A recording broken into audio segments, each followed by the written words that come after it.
Friends, இன்னைக்கு வெள்ளிக்கிழமை பூஜையை இடியாப்பத்துக்கு மாவு பசைஞ்சு வச்சுருக்கேன். சூப்பரான இடியாப்பம். இதுக்கு முதல்ல சிவப்பு அரிசியில் செஞ்சேன். இது வெள்ளை அரிசி, அதனால நல்லா கலராக வெள்ளை வெள்ளேன்னு இருக்கு பாருங்கள், கலராக இல்லாமல். பாருங்கள், இப்போ வேக வச்சு எடுத்துடலாம். மூடி போட்டு வேக வச்சேன். இடியாப்பம் பாருங்கள், சூப்பராக வந்திருக்கு. தக்காளி சாதம், தக்காளி வெங்காயத்தை லைட்டாக ஓட விட்டு வதக்கிட்டேன்.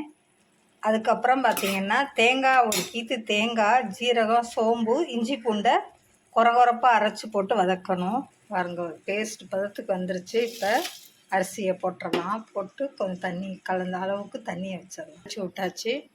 இப்போ மூடியை போட்டு ஒரு விசிலுக்கு வந்தோடனே ஒரு 3 நிமிஷம் சிம்மில் போட்டு பார்த்திங்கன்னா நல்லா பொலபொலப்பாக இருக்கும். பாருங்கள், மேலாப்பில் லைட்டாக நெய் ஊற்றி விட்ருக்கேன். பாருங்கள், இப்போ கிளறி விட்டால் பாருங்கள், இதாங்க சூறான சுவையான தக்காளி சாதம். இன்றைக்கி லஞ்சு என்னன்னு பார்த்தீங்கன்னா வெறும் அப்பளம் மட்டும்தான். சூப்பராக இருக்கும் தக்காளி சாதத்துக்கும் அப்பளத்துக்கும்.